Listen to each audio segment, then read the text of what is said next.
ሰላም ጤና ይስጥልኝ። የተወደዳችሁና የተከበራችሁ የአደይ ስታር ቤተሰቦች በያላችሁበት የዓለም ጫፍ ሰላም፣ ፍቅር፣ ጤና እየተመኘው ቪዲዮውን በላይክ ጀምሩት። ሳብስክራይብ፣ ኮመንት አትርሱ። ቤተሰቦች አመሰግናለሁ። ያለኝ ዓመታት እያስፈራረኝ ኑረናል እና አሁን ትናንትና ደግሞ አካውንቴን ባን አድርጎታል። ሰላም ጋይስ እንዴት ናችሁ? ዛሬ የመጣሁት የተሰማኝን ነገር ለአመታቶች የደበቁትን ሚስጥር ለነገራችሁ ነው የመጣሁት። አይኑ ሪሌሽንሺፓችን ድብቅ ነበር፣ ኦፊሻል አላደረግነውም። እሱም የኔ ጥፋት ሊሆን ይችላል፣ አይሆንም ይችላል፣ አላውቅም። ሜቢ አሁን ማወራላችሁ ወሬ ብዙ ወሬ ስላለ ነው።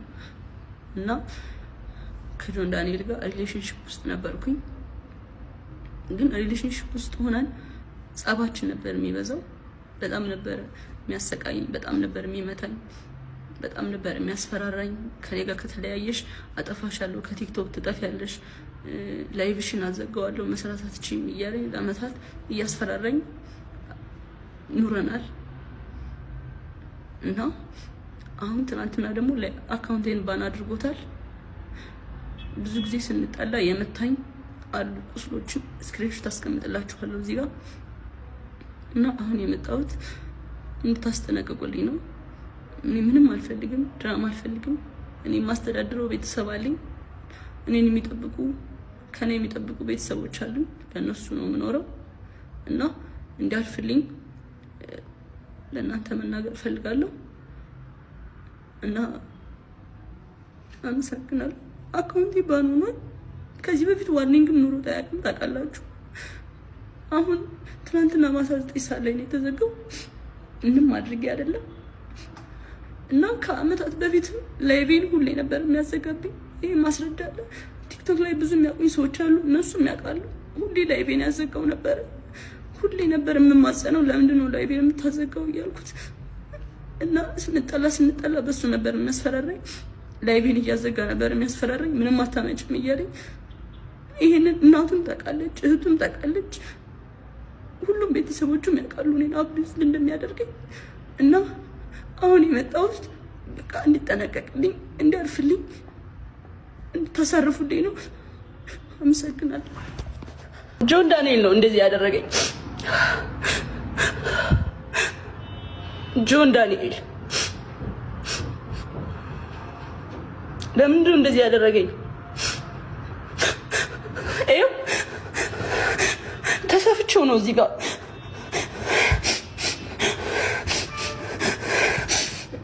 ተሰፍቼው ነው ራሱን ያሰፋኝ። ኦኬ ራሱን ሆስፒታል ወስዶ እንደዚህ ያደረገኝ፣ አሰፋኝ። ኦኬ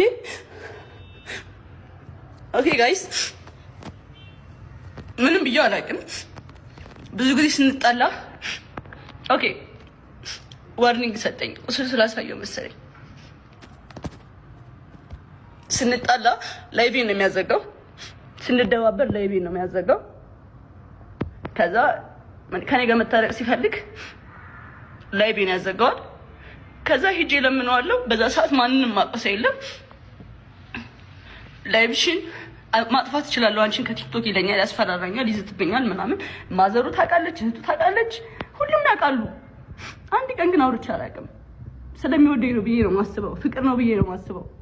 ፍርድ ቤቱ የአባትነት መብቱ እንዲከበር ውሳኔ አስተላልፎለታል። የፌዴራል መጀመሪያ ደረጃ ፍርድ ቤት በዋንትያ ሰለሞንና በልጁ አባት መካከል ለወራት ሲያከራክር በቆየው የህፃን ልጅ የመጎብኘት መብት ጉዳይ ላይ ውሳኔ አስተላልፏል። የልጅቱ አባት የሆኑት አመልካች ልጄን እንዳልንከባከብና እንዳልጎበኛት ተከልክያለሁ በሚል ለፍርድ ቤት ባቀረቡት አቤቱታ የመጎብኘትና የመንከባከብ መብታቸው እንዲከበር ጠይቀው ነበር።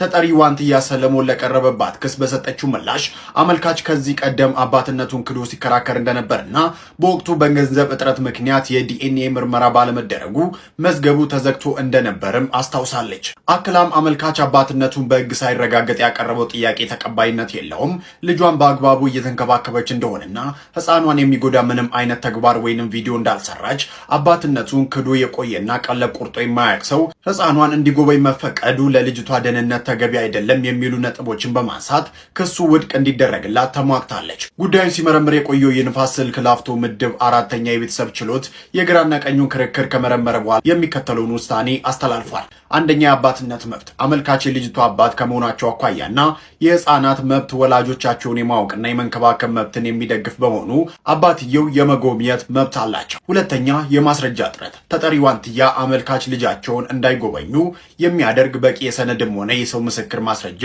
አላቀረበችም። ሶስተኛ፣ የጉብኝት መርሃ ግብር አመልካች ዘወትር እሁድ በሳምንት አንድ ጊዜ ልጃቸው በሚኖሩበት የተጠሪ ቤት በመሄድ ከጠዋቱ 4 ሰዓት እስከ ምሽቱ 11 ሰዓት ድረስ የመጎብኘትና የመንከባከብ መብት እንዲኖራቸው ፍርድ ቤቱ ወስኖላቸዋል። በልጆቻቸው አባቶች ክስ የቀረበባቸውና በፍርድ ቤት ውሳኔ የተሰጠባቸውን ጉዳዮች ይዤላችሁ ቀርብ ያለው አንደኛዋ ዋንትያ ሰለሞን ስትሆን ሌላኛዋ ደግሞ ሶሲ ግርማይ ትባላለች። ሶሲ ግርማይ የታዋቂው ግለሰብ የዮሴፍ ገብሪ ወይም ደግሞ በሚዲያ ስሙ ጆሲ ኢንዳውስ የቀድሞ ባለቤት ናትና እነዚህ ሁለት እንስቶች ላለፉት ቀናቶች በፍርድ ቤት በክርክር ላይ የነበሩ ሰዎች ናቸው። ከመጀመሪያ ቪዲዮ ስጀምርላችሁ የዋንትያ ሰለሞንን ጉዳይ እንመለከታለን። ዋንትያ ሰለሞን እንግዲህ እንደሚታወቀው ያለ ፍላጎቴ በልጅነቴ አርግዤ ልጅ ወልጃለሁ ብላ ኢቢኤስ ላይ ሁሉ ቀርባ እንደነበር ታውቃላችሁ። ታዲያ አሁን ላይ የልጇ አባት አቶ አላዛር ዋንትያ ልጄን እንድንከባከብና እንዳያልፈቀደችልኝም ሲል ከሷት ነበረ። በክሱም ሂደት ፍርድ ቤት ላይ የተናገረው ነገር ቢኖር ልጄ እንደ ልጅ እንኳን እንዳታርግ የማይገቡ ቪዲዮዎች ላይ ያሳተፈቻትና በተለያዩ ማስታወቂያዎች ላይ እንድትሰራ እያደረገች ጭንቅላቷንም ጭምር እየነካቻት ነው። ከዛ በተጨማሪ ደግሞ እንደ አባትነት እንዳልንከባከባት አድርጋኛለች ብሎ ከሶ ነበር። ታዲያ እሷም በክሱ ሂደት ላይ ክርክር አድርጋ ነበረ። እኔ ልጄን በስነ ስርዓት ነው እያሳደግኩኝ ያለሁት፣ ደግሞ እሱ እንደሚለው ልጄን የማይገቡ ቪዲዮዎች ላይ አሳትፊያት አላቅም። ከዛ ባሻገር ደግሞ ከዚህ ቀደም የአባትነት ሂደቱን የካደ ሰው ነበረ። አሁን ላይ ግን ልጄ ማለቱ እጅግ በጣም አሳፋሪ ነገር ነውና ፍርድ ቤቱ ይህንን ከግምት ውስጥ ከቶ በቀጣይም ልጄን እኔ ብቻ እንዳሳድግ ይፍቀድልኝ የሚል አይነት ክርክር አቅርባ ነበር። ታዲያ ፍርድ ቤቱ ግራና ቀኙን ከተመለከተ በኋላ ውሳኔ ሰጥቷል።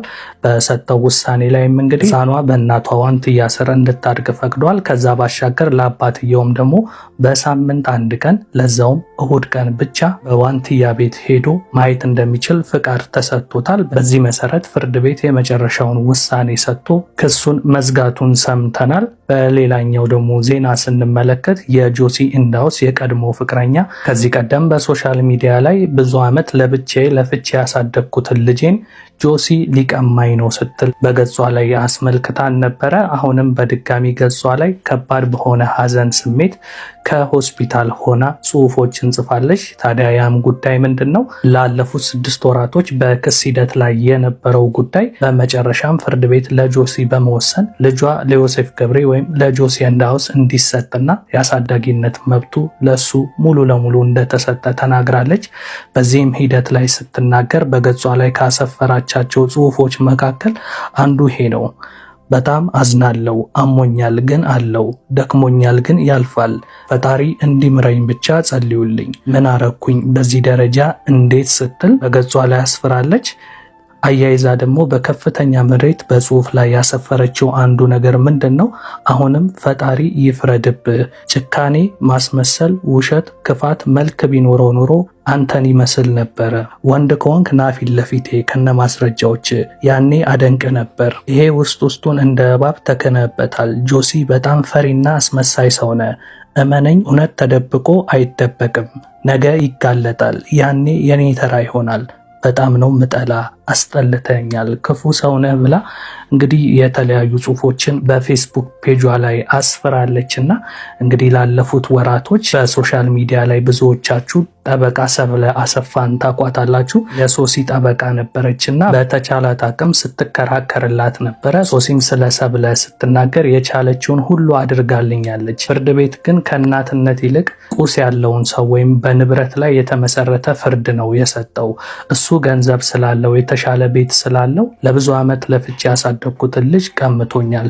በፍርድ ቤት ሂደት እንግዲህ ጆሲ እንዳውስ ካስገባቸው ነገሮች አንዱ ሶሲ ግርማ ልጄን ባላስፈላጊ መንገድ እያሳደገች ነው ያለችው፣ ምሽት ክለቦች ላይ በጣም አምሽታ ነው የምትሰራው፣ ሱስ አለባት፣ በተለያየ መንገድ የልጄን አይምሮ እየበረዘች ነው የሚል ነገር ነው ያነሳው። እሷም በፍርድ ቤት እኔ በፍጹም አምሽቼ የምሰራ ሰውም አይደለሁም፣ ምሽት ክለብ ላይም ሄጄ ምጠጣ ወይም ሱስ ያለብኝ ሰው አይደለሁም፣ ስራዬ ባልትና ውጤቶች ነው ስትል የስራ ሂደቷን አሳይታ ነበረ። የተለያዩ የባልትና ውጤቶች የምታቀርብ ሴት እንደነበረች፣ ነገር ግን ፍርድ ቤት የሁለቱን ግራና ቀኝ ክርክር አይቶ የማሳደግ መብቱን ለጆሲ ሰጥቶታል። ይህንንም አስመልክቶ ነው እንግዲህ እሷ በፔጇ ላይ እነዚህን ሁሉ መረጃዎች ዘርዝራ የነበረው። እስኪ ውድ ተመልካቾቼ ልጅ በእናቱ ስር ቢያድግ ነው ወይስ በአባቱ ስር ቢያድግ የተሻለ ይሆናል የምትሉትን ከስር ኮሜንት ላይ ጻፉልኝ። እኔ ግን በእነሱ ዙሪያ የነበረኝን መረጃዎች በዚህ አይነት መንገድ አቅርቤላችኋለሁ። የእናንተ የላ ነበር። መልካም ጊዜ።